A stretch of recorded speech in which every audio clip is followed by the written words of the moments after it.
নমস্কার। যুক্তি তর্ক সঙ্গে অর্কই আপনাদের স্বাগত। আপনাদের সঙ্গে আমি অর্কপ্রভু সরকার।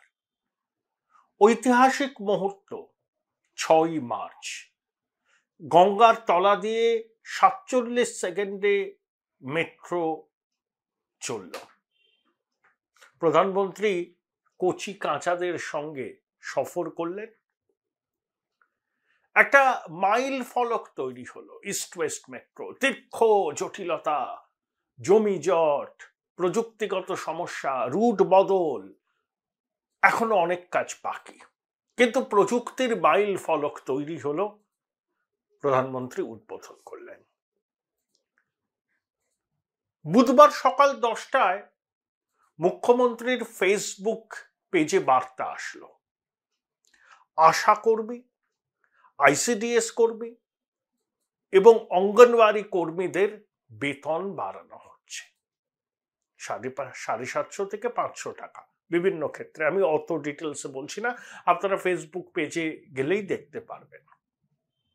অর্থাৎ একদিকে যখন প্রধানমন্ত্রী গঙ্গার তলা দিয়ে মেট্রোর যাত্রাপথের সূচনা করলেন, সেই সময় মুখ্যমন্ত্রী বার্তা দিলেন। সন্দেশখালীর নির্যাতিতাদের সঙ্গে প্রধানমন্ত্রী কথা বলবেন বলে ঠিক আছে,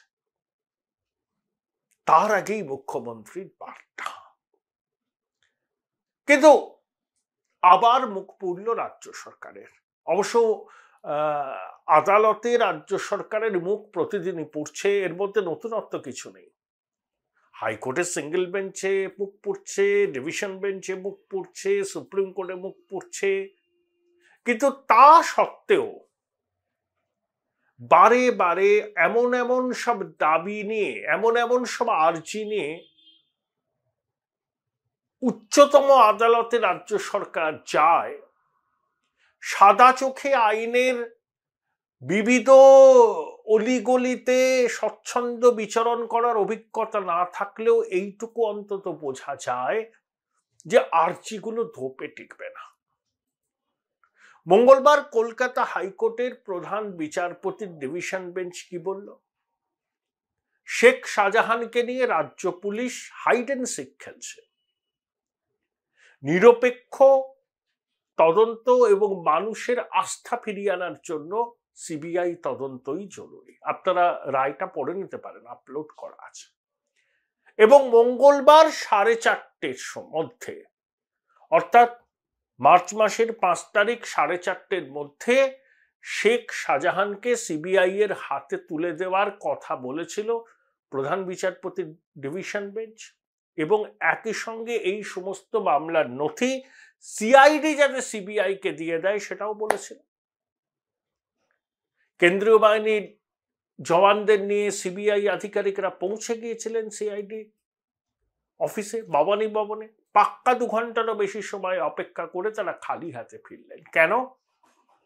কলকাতা হাইকোর্টের প্রধান বিচারপতির ডিভিশন বেঞ্চের রায়কে চ্যালেঞ্জ করে রাজ্য সরকার সুপ্রিম কোর্ট গিয়েছিল। সেই অভিষেক মানু সিংভি,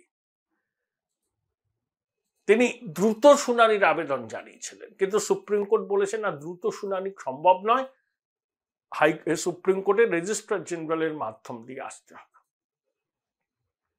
কিন্তু অ্যাডভোকেট অন রেকর্ড যিনি আছেন রাজ্য সরকারের, তিনি সিআইডির আধিকারিকদের জানান যে সুপ্রিম কোর্টে মামলাটা পেন্ডিং আছে। সুপ্রিম কোর্ট কিন্তু কলকাতা হাইকোর্টের প্রধান বিচারপতির বেঞ্চের সিদ্ধান্তে কোনো স্থগিতাদেশ দেয়নি। কি করে বললেন অ্যাডভোকেট অন রেকর্ড যে মামলাটা পেন্ডিং আছে? অনেকে বলছেন এ তো আদালত অবমাননারই শামিল। ইডি প্রধান বিচারপতির হস্তক্ষেপ চেয়েছিল আদালত অবমাননার অভিযোগ তুলে, হয়তো শুনানি হবে। কিন্তু বুধবার মাননীয় বিচারপতি সঞ্জীব খান্না এবং দীপঙ্কর দত্তর ডিভিশন বেঞ্চ সুপ্রিম কোর্টে বলেই দিয়েছে যে শেখ শাহজাহানকে সিবিআই এর হাতে তুলে দিতে হবে। যখন প্রধান বিচারপতির ডিভিশন বেঞ্চ হাইকোর্টের এই নির্দেশটা দিল, তখন এটাকে চ্যালেঞ্জ জানিয়ে সুপ্রিম কোর্টে যাওয়ার কি দরকার? যদি আপনাদের মনে কোনো ভয় না থাকে 13 তলা 14 তলা ক্যামাক স্ট্রিট, তাহলে আপনাদের সিবিআই হাতে তুলে দেবেন শেখ শাহজাহানকে। কি করেছে শাহজাহান? শাহজাহানকে টার্গেট করে ইডি ঢুকেছিল, কেউ কেউ তো সমাজসেবী পর্যন্ত বলে দিয়েছিলেন, কিন্তু সন্দেশখালীর মাতৃশক্তির সম্মিলিত প্রতিরোধের মুখে শাসকদের এই কুযুক্তিগুলো ধোপে টেকে। শাহজাহানকে যেদিনকে গ্রেপ্তার করা হলো, গ্রেপ্তার না আত্মসমর্পণ, কিভাবে যাচ্ছিলেন দেখেছিলেন বসিরহাট আদালতের চত্বরে? কোনো পুলিশ কর্মী তার হাত ধরেননি, একেবারে শ্বেতশুভ্র পোশাকে সজ্জিত মাফিয়া ডন শেখ শাহজাহান বীর দর্পে হেঁটে যাচ্ছে, পুলিশকেই কিরকম কাচু মাচু জুবুথুবু দেখাচ্ছিল। তবে ওই সন্দেশখালী থানার আইসি নাকে ওসি, তাকে বদলি করে দেওয়া হয়েছে। তাহলে এই শেখ শাহজাহানের যে এই দাপট, সেই দাপটের মুখে অনুপ্রাণিত পুলিশ কার্যত সন্ত্রস্ত। Join Indian Institute of Hotel Management now. Right choice, right decision. তাই তো প্রধান বিচারপতি বলেছেন যে হাইড অ্যান্ড সিক খেলছে। কি করে সিআইডি তদন্ত করবে? আমি এখনো মনে করি সিআইডি কে যদি ফ্রি হ্যান্ড দেয়া হয় না, সিআইডি সব করতে পারে। অনেক দক্ষ আনখোশির অফিসার আছেন সিআইডিতে, যারা প্রফেশনাল এথিক্স মেনে কাজ করতে চান, কিন্তু দুর্ভাগ্যের বিষয় তাদের হাত পা সবসময় বাঁধা। ওই যে নীলাদ্রি বলে যে লোকটি, নাইসা, তাকে কিন্তু সিআইডি গ্রেপ্তার করেছিল ওই নিয়োগ দুর্নীতিতে। 1 মাস সিআইডির হেফাজতে ছিল। তারপর সিআইডির আইনজীবীর আদালতে গিয়ে কি বলল? ওকে জামিন দিয়ে দেওয়া হোক, ওর কাছে কিছু পাওয়া যায়নি। তারপর তাকেই আবার ইডি না সিবিআই গ্রেপ্তার করেছিল নিয়োগ দুর্নীতির তদন্তে। তাহলে একজনকে 1 মাস রেখে সিআইডি বাধ্য হলো ছেড়ে দিতে, তারপর সে আবার নিয়োগ দুর্নীতিতে জড়িয়ে পড়ল। আমি এখনো মনে করি রাজ্য পুলিশের অধিকাংশ অফিসার কর্মী সৎ নিরপেক্ষভাবে শিরদাঁড়া উঁচু করে কাজ করতে চান, কিন্তু তাদের হাত পা বেঁধে দেওয়া হচ্ছে রাজনৈতিক কারণে। শাহজাহান সিবিআই এর হাতে গেলে, তারপরে ইডির হাতে গেলে ভয় পাচ্ছেন কেন? 14 তলা ক্যামাক স্ট্রিট। ইতিমধ্যে ইডি তো শাহজাহানের বেশ কিছু প্রপার্টি বাজেয়াপ্ত করেছে, যার বাজার মূল্য নাকি 12.5 কোটি টাকা। সিআইডির হেফাজতে, রাজ্য পুলিশের হেফাজতে শাহজাহান রাজার হালে থাকেন বলে অভিযোগ, কিন্তু ইডি সিবিআই এর হেফাজতে গেলে সেই রাজার হালে তো তিনি থাকতে পারবেন না। জেরার মুখে ভেঙে পড়ে এমন এমন তথ্য তিনি বলে দিতে পারেন যাতে প্যান্ডোরার বাক্স খুলে যেতে পারে।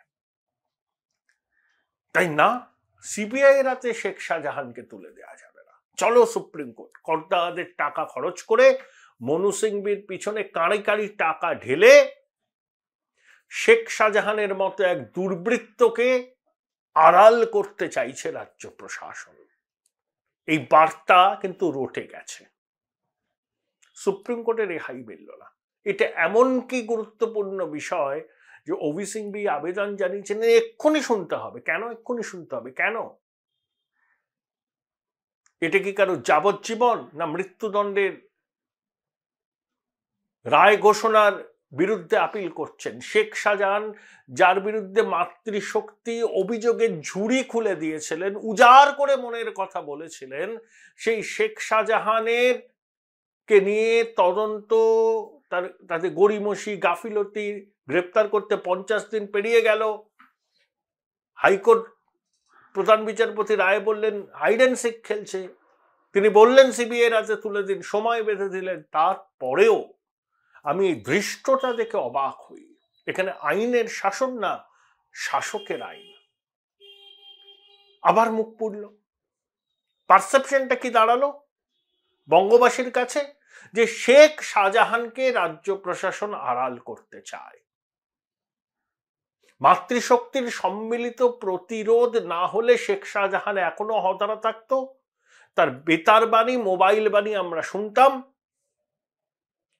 কিন্তু মাতৃশক্তি যেভাবে প্রতিরোধ করেছিলেন তাতে বাধ্য হয়েছে শেখ শাহজাহানকে ধরতে। তার আগেও কি অজুহাত দিলেন না?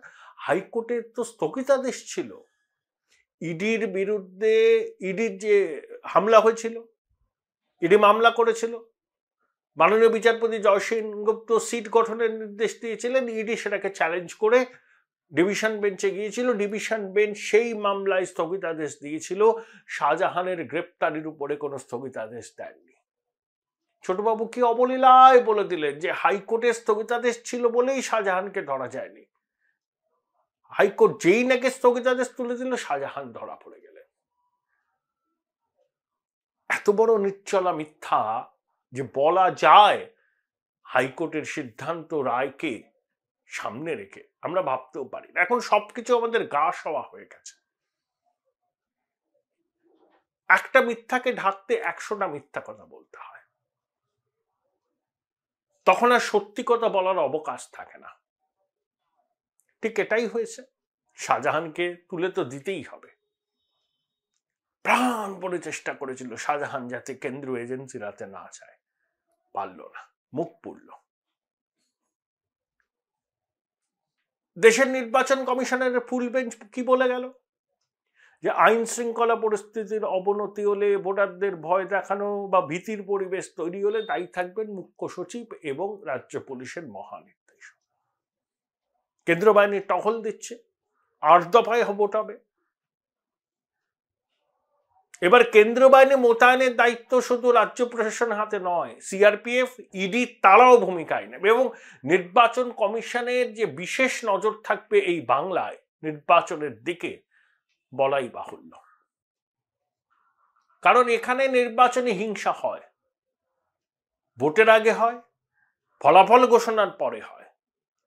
অনুপ্রাণিত গৃহপালিত রাজ্যের নির্বাচন কমিশনারের পরিচালনায় পঞ্চায়েত ভোটের নামে যে প্রহসন হয়েছিল, তাতে আমাদের 50 জনের বেশি সহনাগরিক মারা গেছে। কেন্দ্রীয় বাহিনীকে এনেও কাজে লাগানো হয়নি। এবার কিন্তু হবে না। ভারী বুটের আওয়াজ মানুষ শুনবেন, তারা যাতে আশ্বস্ত বোধ করেন তার জন্য সর্বত রকম ব্যবস্থা নিতে হবে নির্বাচন কমিশনকে। নান্য পন্থা, এছাড়া আর কোনো পথ নেই। ভারতবর্ষের অন্য কোনো রাজ্যে নির্বাচনকে ঘিরে আপনি কোনো সন্ত্রাস, ভয় ভীতির পরিবেশ তৈরির অভিযোগ পাবেন না শাসক দলের বিরুদ্ধে। কেউ কোনো অভিযোগ করেন না, মেনে নেন মানুষের রায়। কোন রাজ্যে শুনেছেন যে কোনো রাজনৈতিক দল অভিযোগ করছে ভোট লুট হয়েছে, সন্ত্রাস হয়েছে, ভয় ভীতির পরিবেশ তৈরি করার চেষ্টা হয়েছে? হয়নি। আমাদের হয়েছে স্থানীয় নির্বাচন, পুরসভা নির্বাচন, বিধানসভা নির্বাচন, লোকসভা নির্বাচন, কোথাও ব্যতিক্রম হয়নি। সেই পরিপ্রেক্ষিতেই